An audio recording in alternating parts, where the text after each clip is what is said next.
Okay. Good afternoon, everyone. Welcome to today's webinar. My name is Jim Rodriguez, and I'm with the Community Technical Assistance Center and Managed Care Technical Assistance Center of New York State. So welcome to Through the Looking Glass, Applying a Complex Trauma Lens When Working with Children and Adolescents.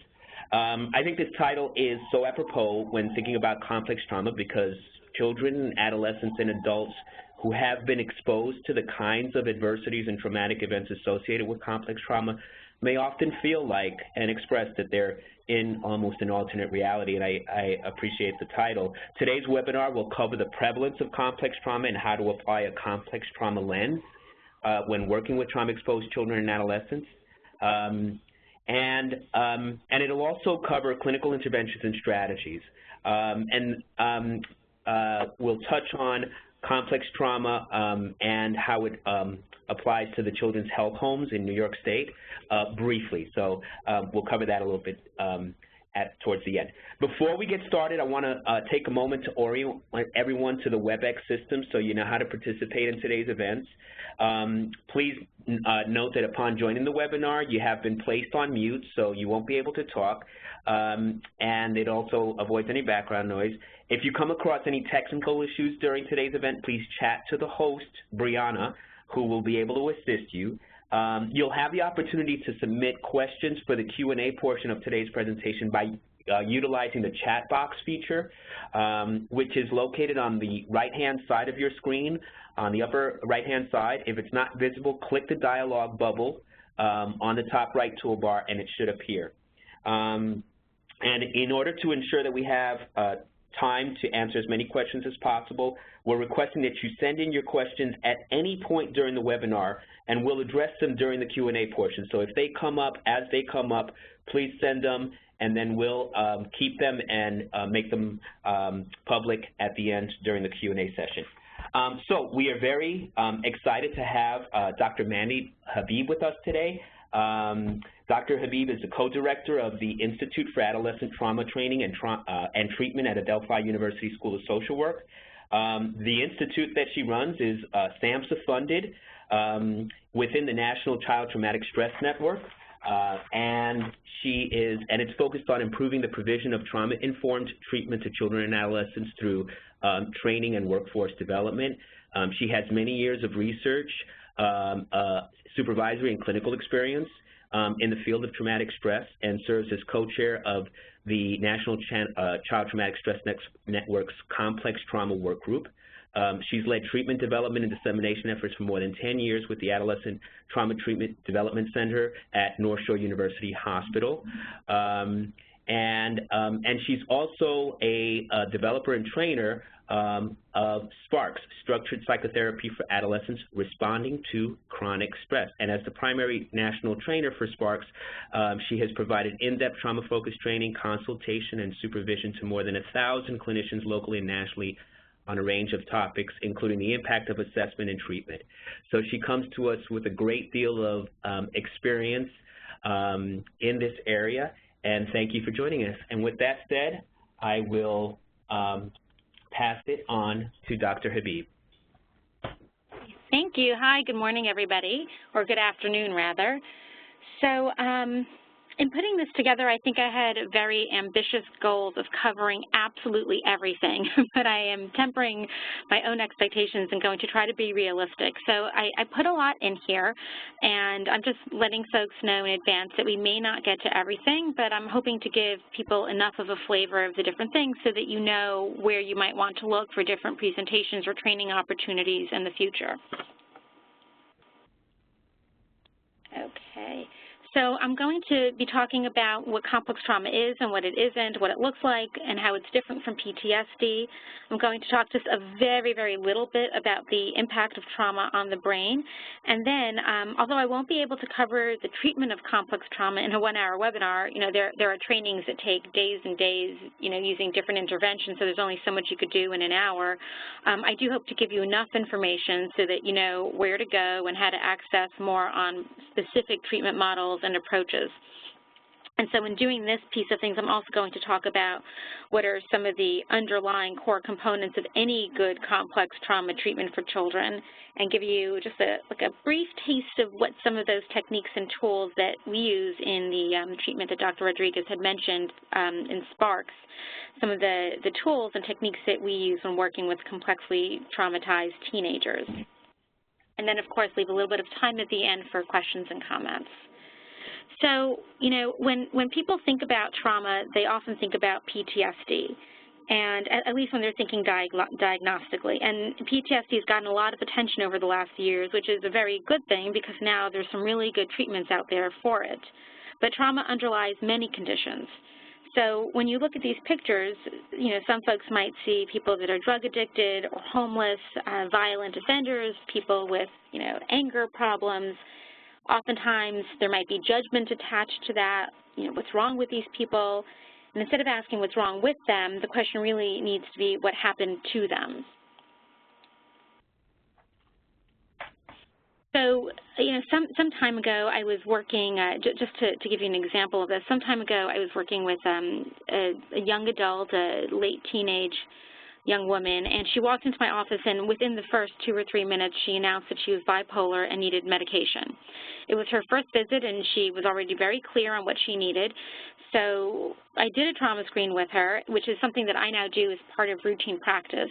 So if there's actually, you know, anything that, well, I hope you take more than one thing away from today's webinar, but this will be one of the things I would want you to take away, which is that if you don't routinely do a trauma screen on clients, I would encourage you to start. And not just for clients that are coming in with having experienced a traumatic event, but all clients, a quick screen, because a lot of the times they come in saying, you know, I'm struggling with X, Y, or Z, like this young woman came in and she said, I'm bipolar and I need more medication. But when you do a deeper dive, you find that there is a very extensive trauma history, and if you don't ask, you just won't know. So she walked in, and I did a trauma screen with her, and I found out that she'd endured extensive physical abuse by her father for years. She was bullied mercilessly while she was in high school, and she eventually wound up in a very abusive relationship. And while she was no longer experiencing any of those things when she walked into my office, she did talk about, quote unquote, flipping out and going off on people for what she said was no reason.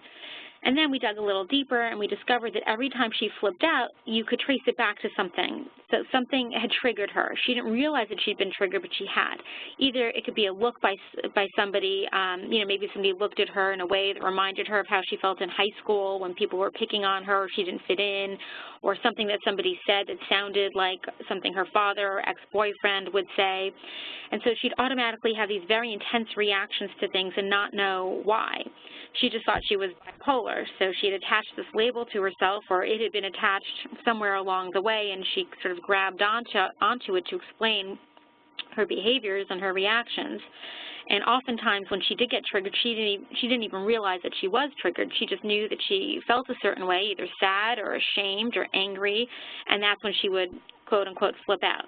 So that's not a chemical reaction in her brain that's causing her to flip out. You know, I mean, it might be if she was in fact bipolar, but in her case, she you know, saw a wonderful trauma-informed psychiatrist who had the same perspective that I did, which isn't what made him wonderful, but we both happened to have the same shared perspective, which is really that her difficulties were arising from this very complex history of traumatic events that had been ongoing her entire life.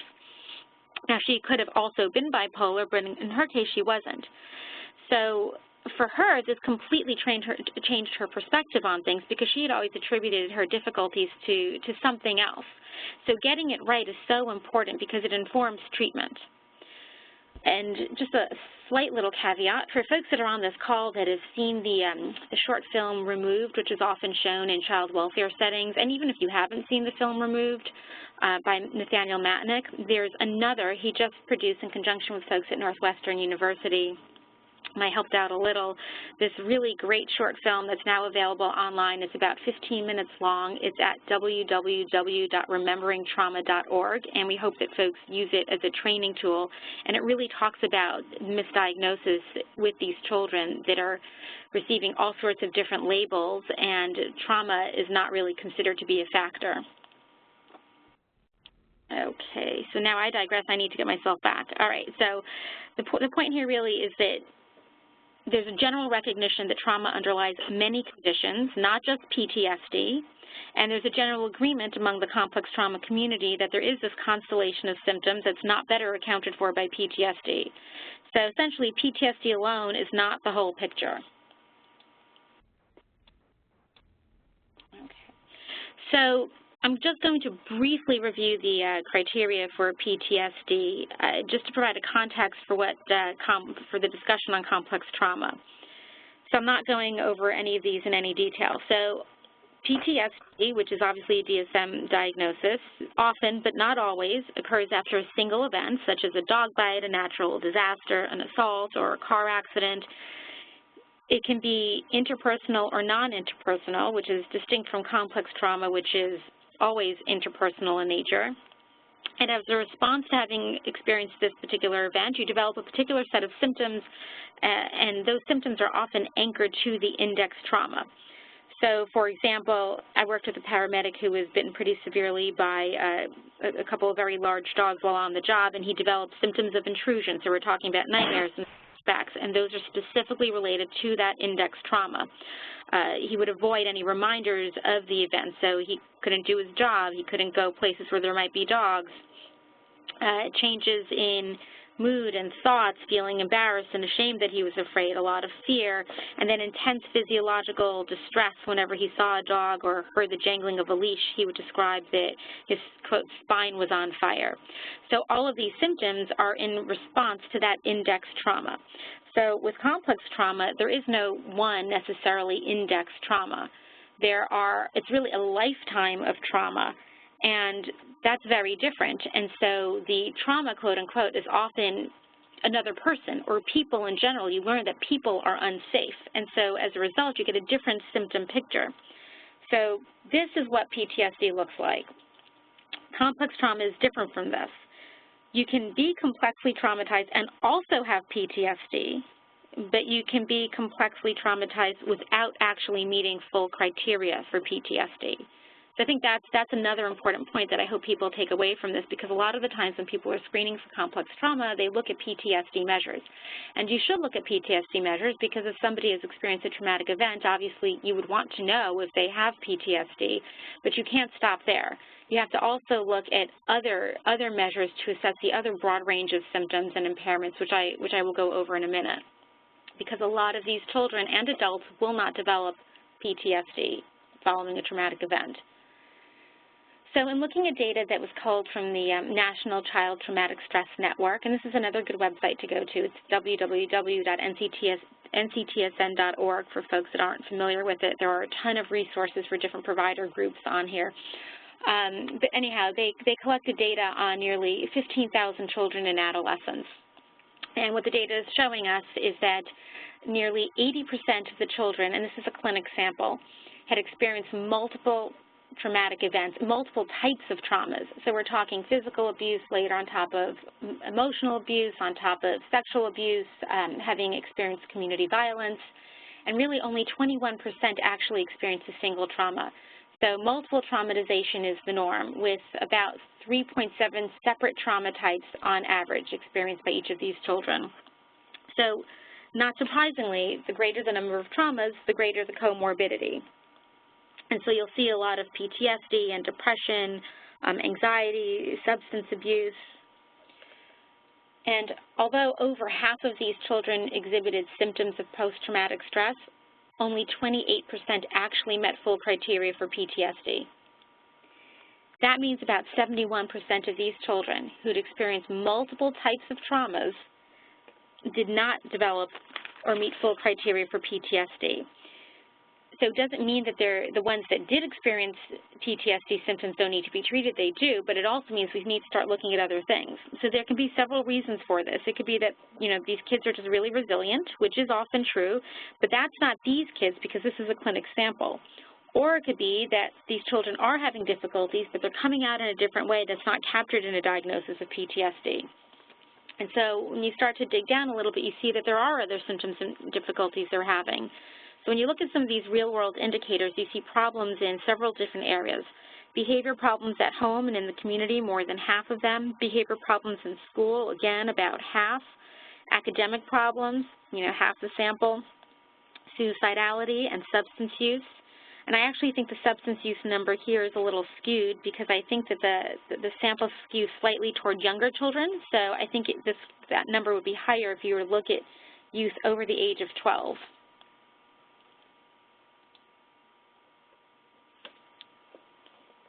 So really, these children are showing a lot of different symptoms, so they're getting a lot of different diagnoses. So I just want folks that are on the call now to think about the youth that you work with or the systems that you work in and how often you hear about children in these different settings, in child welfare settings or juvenile justice settings or residential settings or schools, having diagnoses like ADHD or conduct disorder or oppositional defiant disorder or, one of my favorites, bipolar disorder. And what happens is because they're exhibiting all these different symptoms, they're getting all of these different diagnoses. And the symptoms really are all related to their one thing, which is this lifetime of traumatic experiences. But when you see these seemingly disparate symptoms and behaviors in the absence of that lens, they get all these other labels attached to them. And then the problem is you run the risk of treating each condition separately as if they're all unrelated things, none of which actually fully captures the impact of their trauma history and the function of their behaviors. And when you're thinking about it from a functional perspective, their behaviors are oftentimes an effort to cope. They're an attempt at a cure, but a cure at a cost, so to speak. Now, that does not mean, again, I do want to underscore that it doesn't mean that they don't meet criteria for PTSD. It's just that you have to consider the PTSD symptoms as well as all of these other symptoms. So now, on this next slide, these are the symptoms that I'm talking about. When children experience a lifetime of trauma, it's no longer just one specific thing that you're, responding to. It's learning that people are dangerous, particularly if they're caregivers, people that you're supposed to have trusted over time. So you experience difficulties in regulating your emotions and your impulses, so that means that you can be very easily triggered and very quick to get upset, and that when you are triggered, your reaction can be very extreme and out of proportion to the situation, or at least seemingly out of proportion to the situation. And then once you go from 0 to 60 in just 2 seconds, you might have a hard time returning to baseline, a hard time calming down. Also very impulsive, so you'll see a lot of engaging in risk-taking behaviors or self-injurious behaviors or self-destructive sorts of things, problems in relationships with others, so difficulty trusting or trusting too easily, forming attachments too quickly or not at all, and problems with boundaries. So that young woman I mentioned earlier, she would tell everybody about her trauma history upon the first meeting. So if she was having a rough day at work and it was, she just started a new job, she would go in and she would explain to them why she was having a rough day in great detail, a lot of chaotic relationships, problems with attention and memory and other related cognitive and executive functioning types of difficulties, so sort of spacing out, losing track of time, memory gaps, and at a more extreme end, dissociation. A lot of somatic complaints, so stomach aches and headaches and those sorts of things, and sleep problems. And this last category here, systems of meaning, which really is about, how you make sense of the world and yourself in it. So do you look at the world as a safe place? Do you see a future for yourself, whether, it's at work, with relationships, in school? Is there a sense of hopefulness, or is everything bleak and completely hopeless? So, this is organized, these different domains of impairment, have been talked about in the literature in a lot of different ways. And so when you look at this next slide here, this is another way to organize these domains of impairment. So there are 7 domains here, and this is the way that it's organized on the NCTSN website. That's the website that I mentioned earlier. And so the Complex Trauma and Developmental Trauma Disorder Workgroup of the National Child Traumatic Stress Network defines and breaks down these impairments that are associated with complex trauma into these 7 domains. And these domains are really taken from the white paper on complex trauma, which was derived from expert consensus in the field. It's just really another way to think about the impairments associated with having this extensive lifetime of abuse and neglect and exposure to violence. And the white paper on complex trauma can also be found on that NCTSN website as well for download. So just to briefly recap before we move on, the distinction between PTSD and complex trauma: PTSD can, although not always, occur after one event, whereas complex trauma by definition are multiple events. So multiple events, it could be of different types, of sexual abuse on top of physical abuse, on top of witnessing domestic violence, or chronic events, so separate incidences of a single type, so physical abuse over years. And the traumas are interpersonal in nature, which changes things, because if a dog bites you, that doesn't necessarily change your perspective of the world. But if the people that were supposed to be taking care of you and protecting you were the ones that hurt you, or if it's another, fellow man that's hurting you in some way, that really does change how you think about the world and how you view yourself in it.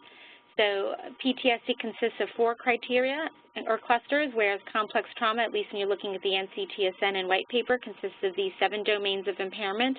PTSD is a diagnosis in the DSM-5, whereas complex trauma is not a formal diagnosis in the DSM. Complex trauma, however, at least in New York State, is a determination for health home eligibility, which is a fantastic thing.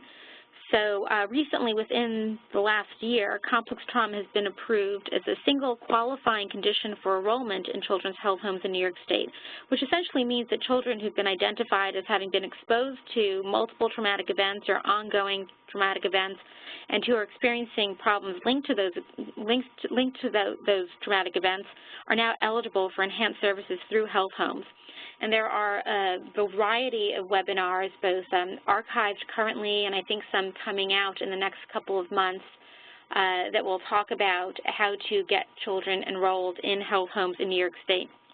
It's really a very exciting thing because a lot of children are impacted, and New York State is actually one of the, I think at this point, perhaps the only state in the nation that has started doing this. And I know that other folks in other states are beginning to look at New York State as a model for this. It means a lot more children will be served, which is a wonderful thing. Okay, so now I want, again, folks, to think about the kids that you work with. So if you're in a juvenile justice setting or a school or work in shelters or residential, think about some of the behaviors that you commonly see in those youth, perhaps some of the more challenging ones, and let's apply a complex trauma lens to them. Because I think a lot of the times, we, and I include myself in this, might have a tendency sometimes to look at people by labels instead of just trying to understand why it is that they're doing what they're doing. And, there are ways of coping that are adaptive in some contexts but maladaptive in others. So some behaviors might make sense in one place, or at least for the short run, but not make sense when you're somewhere else. And so you have to negotiate the different worlds that you're in,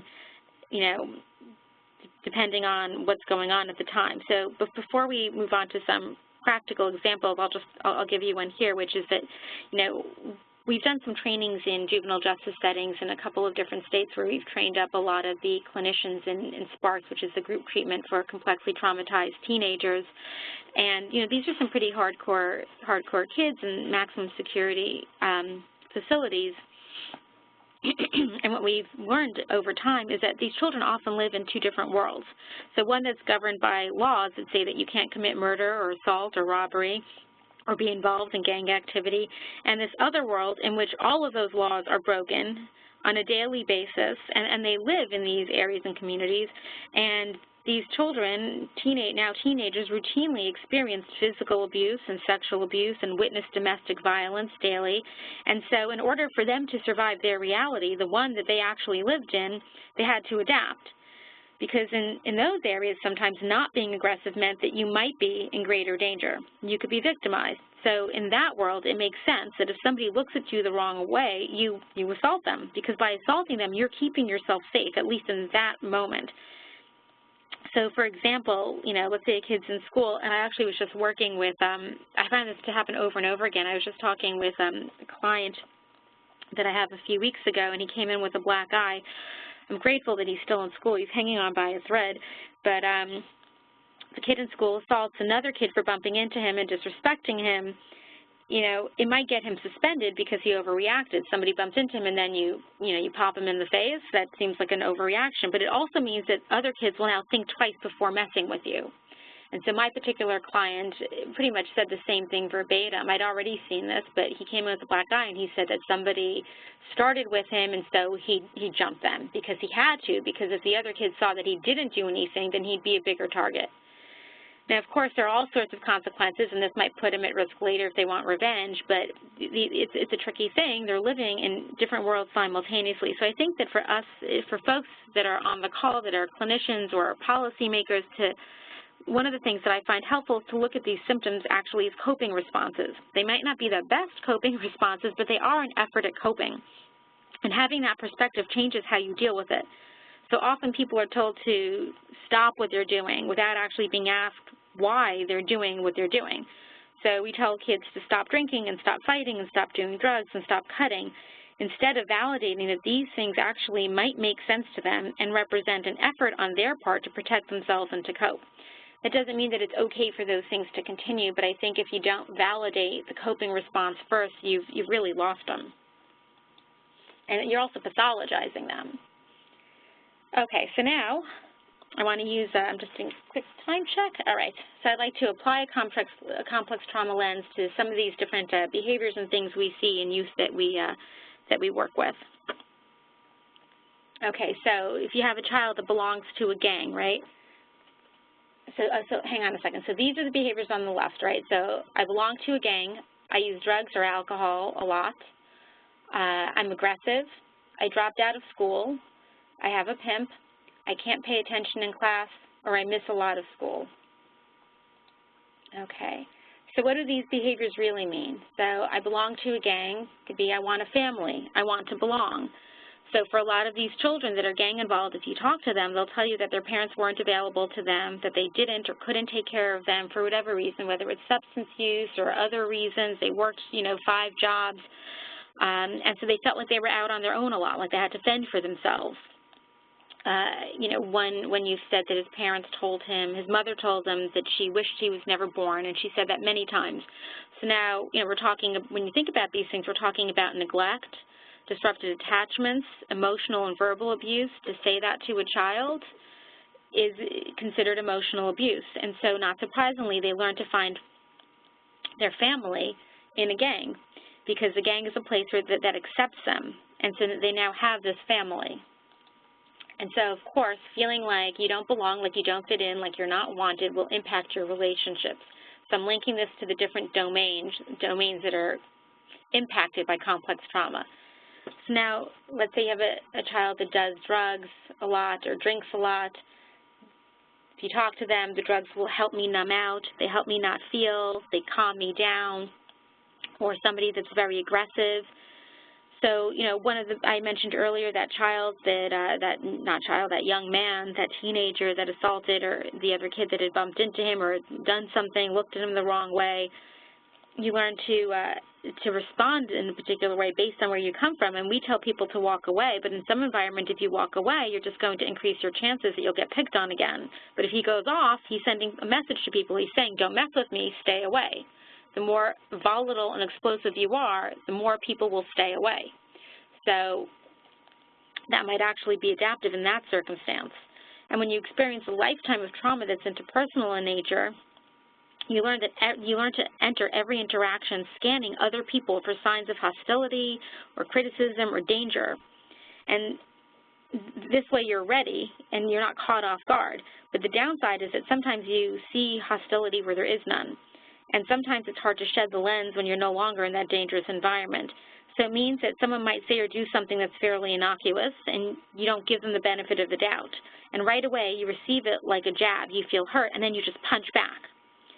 So, of course, a lot of this happens outside of people's awareness. So it's not like, people are necessarily going to say, oh, well, I screamed at you or I threw that thing because I thought that you were attacking me and I felt emotionally wounded. People aren't really thinking about these things. They just respond. So somebody says something, a partner, a loved one, a sister, a boyfriend, a girlfriend, and you suddenly assume that they're criticizing you. Maybe they're not criticizing you, and you immediately respond in a very aggressive way. Okay. So you can think about how those kinds of behaviors will then, of course, impact your ability to regulate your emotions. If everything you think is an attack, or you're ready to be blamed, and it will impact your ability to control your impulses. So I dropped out of school. You know, I hear kids say this all the time, like, well, why bother? What's the point? And when I hear that, I hear hopelessness. And so the question really is, well, why did you drop out?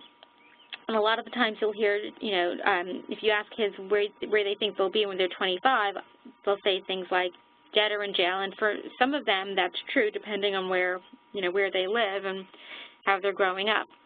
And so that really speaks to a foreshortened sense of future. And for those who don't think that they'll be dead or in jail, many of them still don't actually think that they can get through school and get a good job when they get older. They think that's for other people.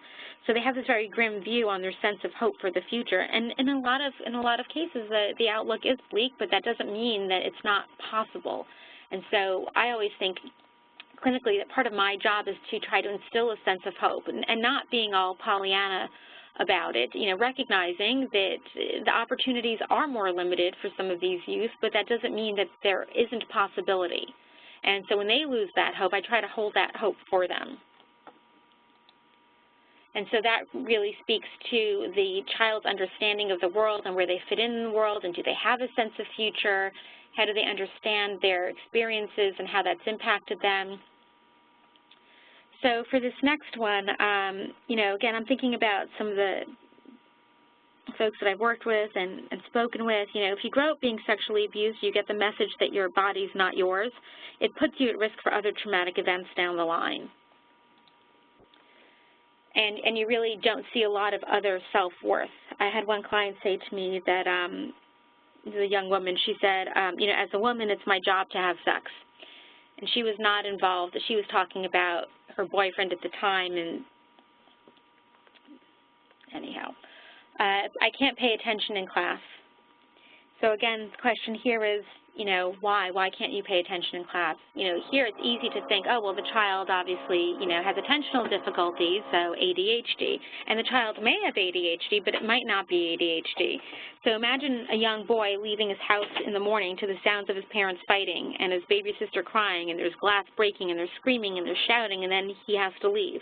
Then you fast forward to him sitting in class, and the teacher puts an assignment in front of him, and he's staring off into space, and he's distracted. Does he have ADHD? I mean, it could look that way to the teacher, or is he wondering if his mom will have bruises on her when he gets home later, or who's taking care of his baby brother?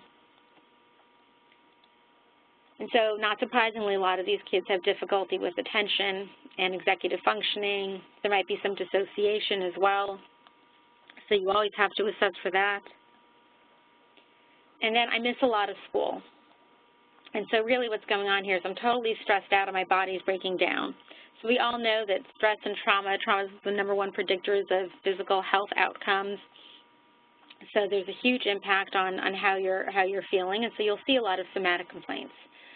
So I just really wanted folks to get a sense of all these other behaviors that you see. When you don't look at them in context, you could think, you know, okay, this person, you know, I belong to a gang. That person then is conduct disorder, so you're thinking diagnostically conduct disorder. Or I drink and do drugs a lot, okay, substance abuse disorder. Or I can't pay attention in class, ADHD. Or I'm very aggressive, so, you know, bipolar or intermittent explosive disorder. And I'm not saying that these children may not meet criteria for those other disorders as well. I'm just saying that if you look at them through the lens of complex trauma and actually ask why they're exhibiting and engaging in those behaviors, you get a different picture, because trauma really can underlie almost all of these.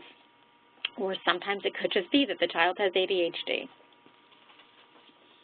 Okay, so, you know, in this slide, I always forget which one is Calvin and which one is Hobbes. I should write that down. But the little boy says to the tiger, whenever I take a bath, I always put in my ducky first. And so the tiger sweetly says, oh, for companionship? Little boy says, no, to test for sharks. So this really speaks to expectations of the world and having traumatic expectations of the world. So everything that we expect and everything that we believe about ourselves and about other people and about the world that we live in is learned through experience. So trauma really shapes how you see the world and how you approach new interactions.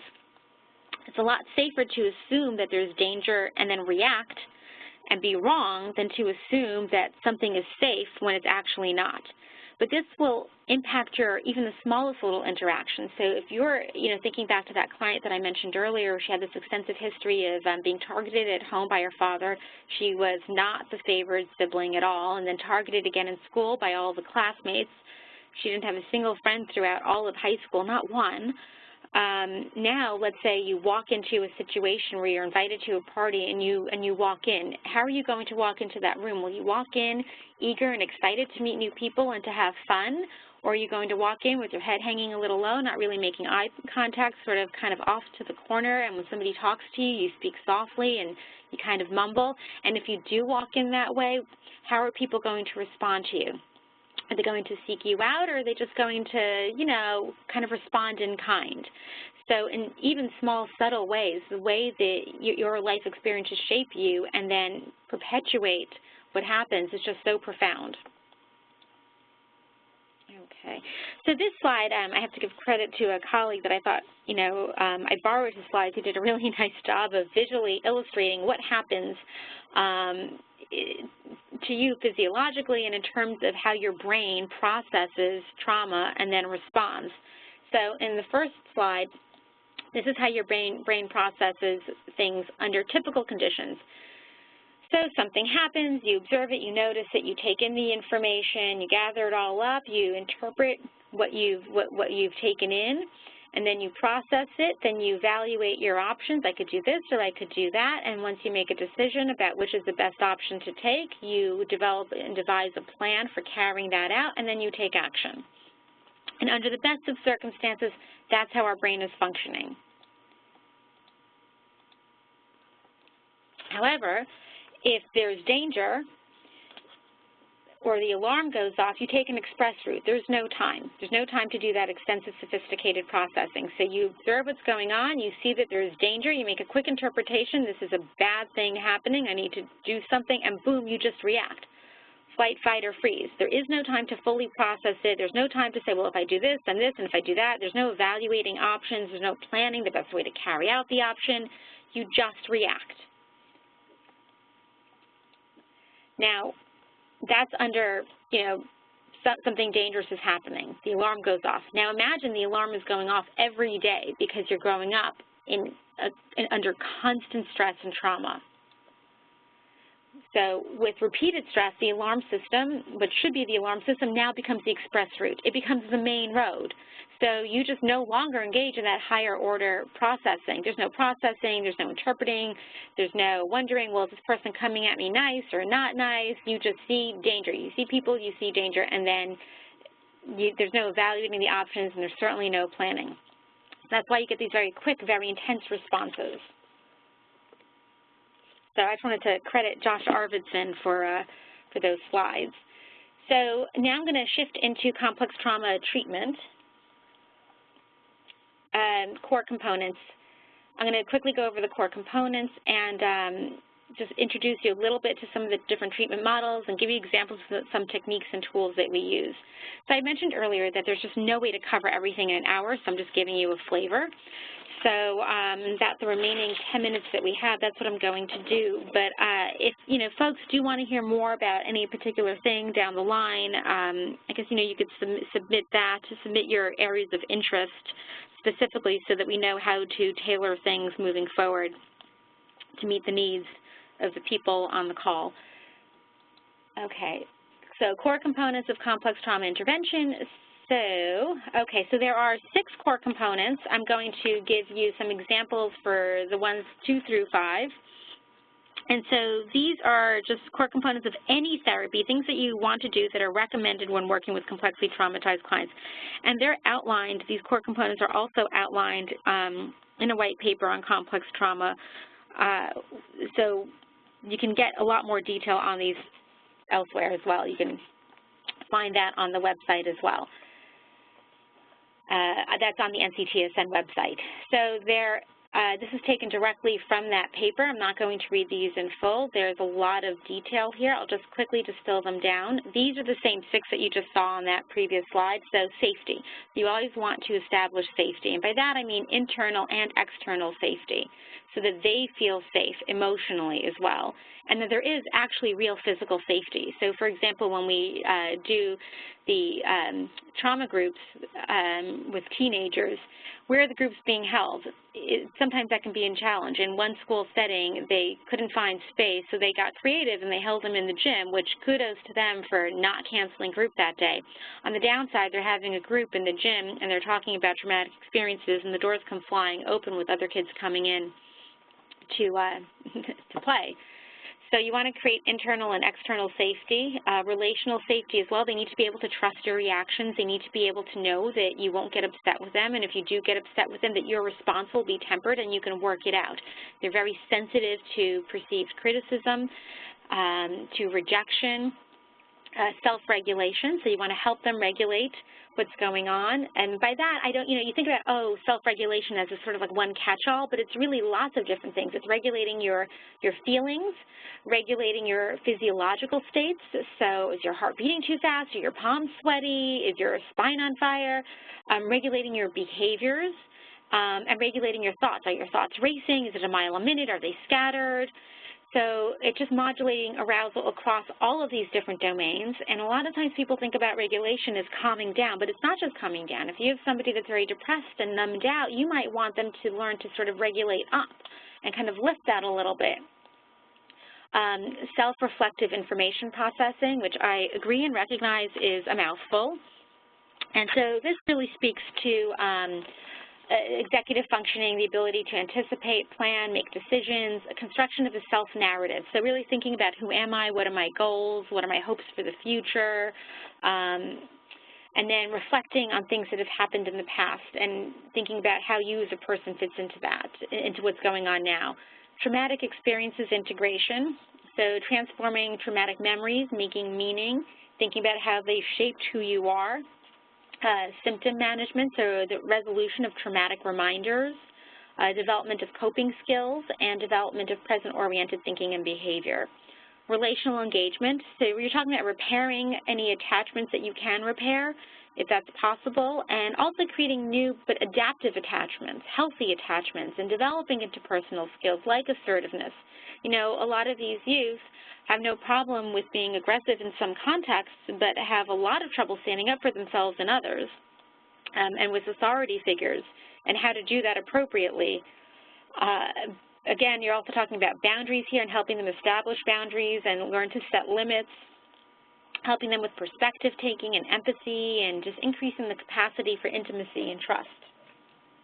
And positive affect enhancement, which is about enhancing your sense of self-worth and competency, feeling like you have a sense of mastery, and really just learning how to enjoy things, because it's not just about decreasing negative symptoms, it's about increasing the good ones too, and developing a sense of future orientation. So I'm mindful of the time, and unless I hear an objection, I'd like to go to like 12:48, just to give like another 5 minutes, and then that'll leave us about 12 minutes for question and answer. And again, I know that there's a lot in here, and I struggle with how much to include, but if folks want to hear more on something else, you can always let us know. So those are the core components, right? So those are the things that you want to address, however you want to address them. There are lots of different ways to do that. Now, if you're looking for specific treatments, you can find them on the NCTSN website, and this is just a screenshot of them. And so they're broken down here based on target, consumer for children, adolescents, and young adults. There's ARC. There's trauma systems therapy for adolescents and young adults. There's ITCTA, which is integrative treatment of complex trauma for adolescents, and that's Cheryl Langtree and John Briere. There's SPARKS, which is the intervention that we developed for complexly traumatized adolescents. It's a group treatment. And this is all self-explanatory. If you click on any of these links, you'll be taken to a fact sheet on each of them so that you know how to make a decision about which treatment might best fit your needs. I'm going to briefly talk about SPARKS.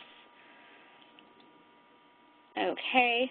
So again, SPARKS was developed, like any good complex trauma treatment, was developed for children that may meet full criteria for PTSD, but you don't need to have PTSD because it's a complex trauma treatment, not a PTSD treatment. And for children that do have PTSD, it's effective for addressing those symptoms as well. It's for teenagers that have experienced interpersonal trauma. It's 16 sessions, about an hour each session. It's strengths-based and present-focused, and it's specifically geared for adolescents, and it focuses on developmental tasks that are unique to that age group. So these are some of the core skills, the 4 core skills that we teach. We teach mindfulness to help them cultivate awareness. We teach them distress tolerance to help them cope more effectively in the moment. We teach them the make-a-link skills. It's an acronym for communication skills. Let them go is the acronym we use for the problem-solving steps. So they've got 4 core skills: mindfulness, distress tolerance, communication, and problem-solving. And then MUPs are really something different, that we help them identify ways of coping that they use that work in the short run, but that mess them up in the long term. So things like drinking and fighting, not going to school. Okay. Now I'm going to just give you a couple of, some of the techniques that we use to address these different core components. So there's that core component of intervention, self-regulation. So one way is by helping people tune into their own body messages, because a lot of the times people just kind of shut off what's going on for them. So if you think about it, if you're, let's say you've got your cell phone on and it starts going off, that person that's contacting you that you really don't want to speak to is calling you and calling you and calling you and calling you, or texting you and texting you, just hear the ding, ding, ding, ding, ding over time, you might shut the phone off. And so a lot of times what ends up happening is folks just, when you're being sort of, assaulted every day, I don't necessarily mean literally, but I suppose it could be literally, you just learn to tune out the painful things, and you just stop tuning into your body messages. And that might be okay if you're making a mindful decision to shut off the phone. So you shut off the phone because you said, now's not a good time, I'm busy, and I'm not expecting any important calls. But what happens if you shut off the phone and you're constantly tuned out or numbed out, and it's not a mindful decision? If you're expecting an important call or you're in danger, you need to be able to access that information. And the messages keep piling up anyway. It's not like they're not there. So this is about teaching kids, this is how I explain it to them, to tune into their body messages and knowing when it's okay to sort of shut the world out and when you need to kind of look in and look at the clues, what's going on. Because whatever's going on inside of you is a clue to what's going on around you and can give you information. So we actually do use that example. SOS is one technique we use in Sparks to help youth ground and slow down. We have them rate themselves on a thermometer on a scale of 1 to 10 in terms of how they're feeling and how in control they feel of themselves, not of the situation. We teach them how to sort of tune into their body messages. So I oftentimes give an example of this that youth and group have done, and even the youth in these maximum security detention facilities, and I only reference them because you think of them as sort of like the most hardcore youth.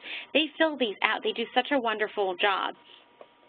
But because we're on a webinar, I hesitate to sort of like keep these out there since I know these will be posted after. So I had one of our project assistants, she did it on herself, so it's Life of a PhD candidate. And I won't go into the details of how she described things, but she really talked about feeling nervous, in her head for all the different things that she had to get done and worried that she wasn't going to get it done. So the orange is nervous.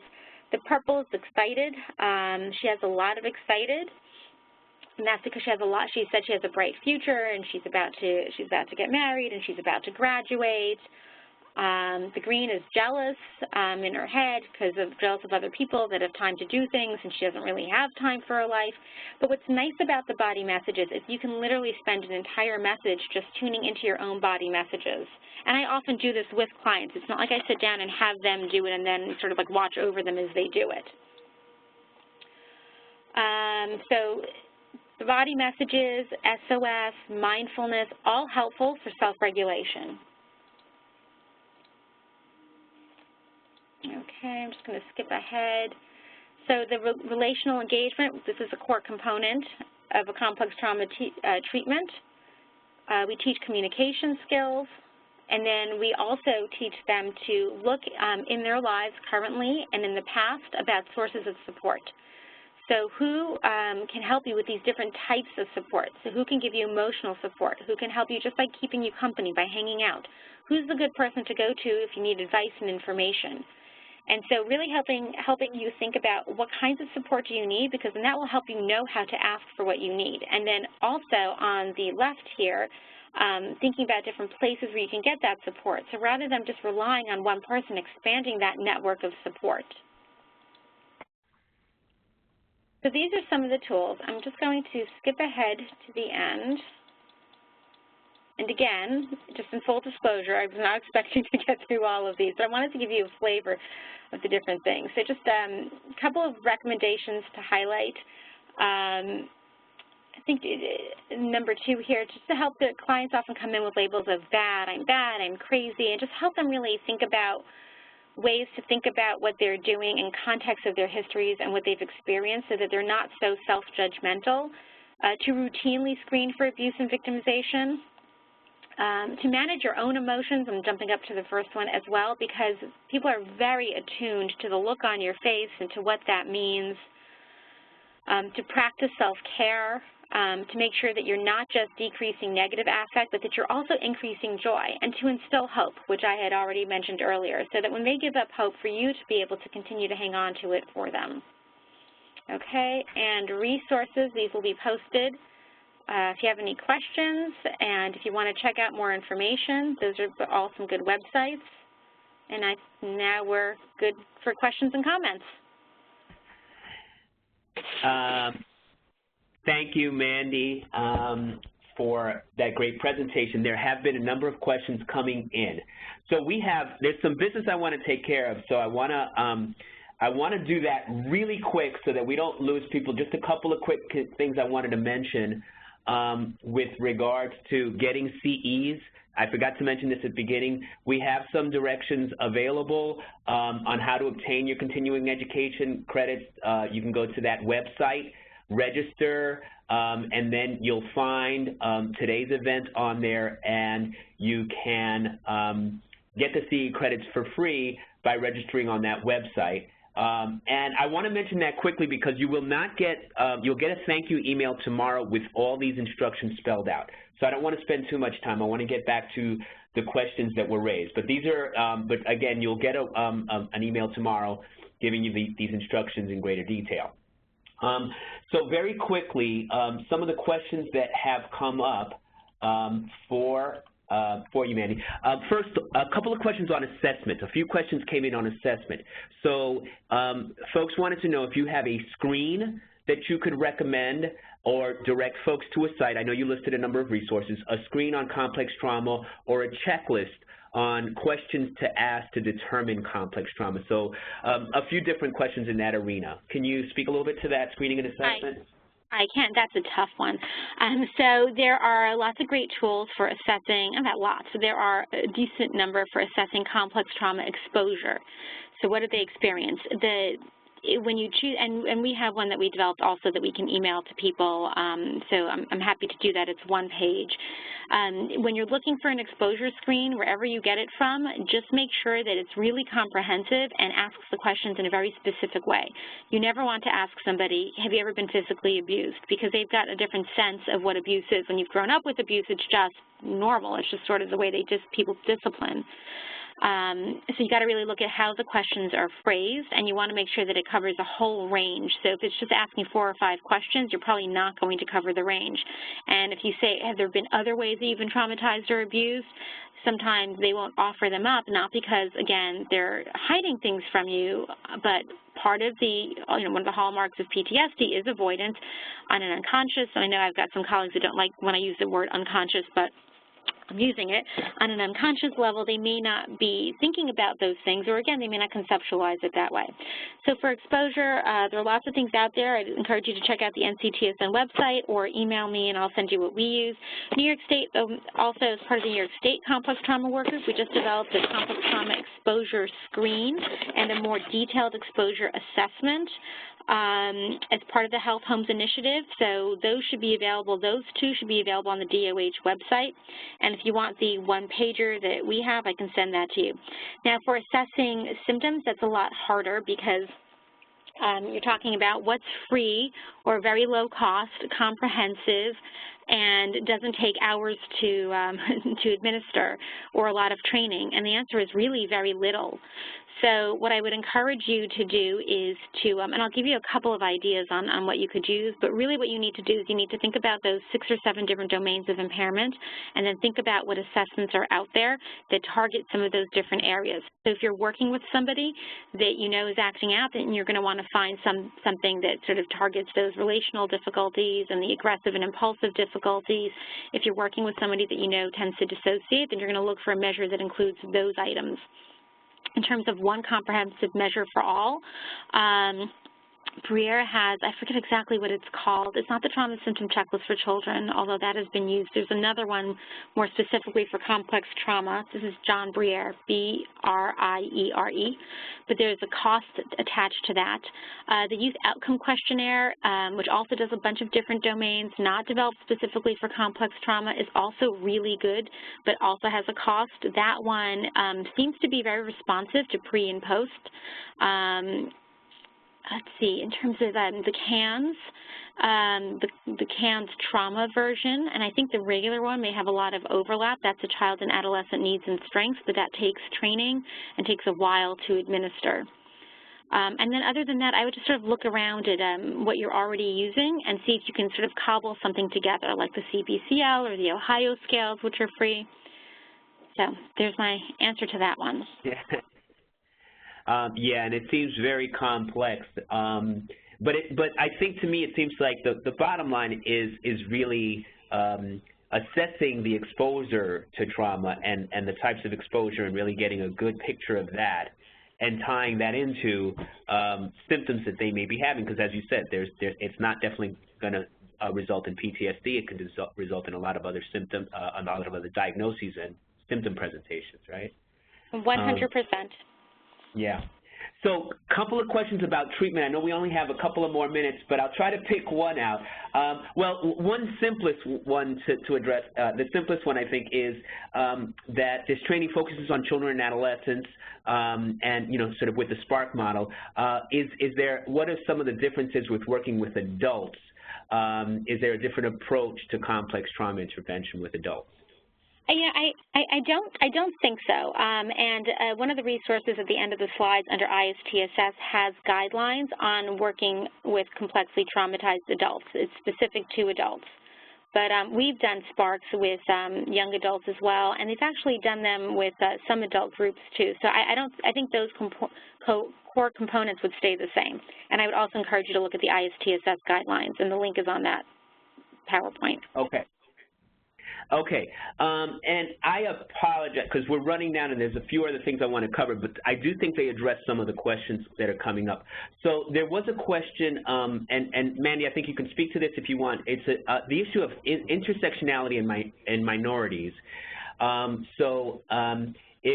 think someone was commenting that the notion of race and intersectionality and I assume from the comments exposure to traumatic events that may be related to race, and how do you deal with that issue?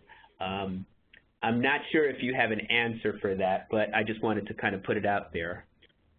I'm not 100% sure I'm going to understand the question correctly, but if the question is sort of like, does racism, is that a complex trauma exposure? Do you think that's what the question is? Yeah, I think, yeah, so I'll pull out a sentence. It is too often downplayed, the issue of intersectionality and minorities is too often downplayed or ignored, that issue. And being part of a minority group greatly increases the risk of trauma exposure. So I think it's that connection, yeah. Yeah, so I would agree that it does greatly increase the risk of traumatic exposure. Again, there has to be some sort of interpersonal, abuse or violence, and I think that minority groups are at far greater risk. There's just no question. And a lot of times it gets, and then people respond in a certain way. Different communities respond in a certain way, and then it gets overlooked because I think of where they come from. So, everything that's going on in Chicago, just as an example in terms of all the gang violence, a lot of people are talking about how to respond to these children. And yes, there's a lot of violence, and it does need to be responded to, but it's not just that they're offenders. Yes, they're offenders, but they're also victims, and that's why they're responding the way that they're responding, and that gets overlooked a lot. Yeah. And I think I want to mention here that on our CTAC website, we did do a series on race and trauma a while back. I'm not sure if it necessarily addressed this issue directly. I think we did have at least one session that looked at how to integrate race into trauma treatment. So if you also want to look back at and see what we've offered in the past, it's been there. I also want to mention, and so that was a whole series that we did on race and trauma. We also did a series on trauma-informed care that is in there as well. I mentioned that because some folks have been talking about asking questions about that as well, more on a program level. How do you develop trauma-informed care? So I think we also have that series. There was a question that came up around schools and how you deal with trauma in schools, in particular with parents of kids who have been traumatized at school. I will say this, we will have a trauma-sensitive schools training series, webinar series coming soon. So keep an eye out for that if you're interested in trauma in schools and how to address it. It's going to be a comprehensive webinar series on how to implement trauma-informed care in school settings. And also, just to go back, some folks asked, Dr. Habib, I just wanted to sort of remind folks about the website that you mentioned. I believe it's rememberingtrauma.org. That's correct. Okay. So www.rememberingtrauma.org, and you can get access to that documentary that or short film that Dr. Habib mentioned. Also, on the assessment question, we will have coming soon, I believe on the 21st of June, if you go to CTAC, the CTAC website there and sort of /complex trauma, there is one coming up soon on screening and assessment that we'll be doing, and I believe as part of the rollout of the health homes model and complex trauma within the health homes model. So you can look at that. I've also put up here some other events that are coming soon to CTAC.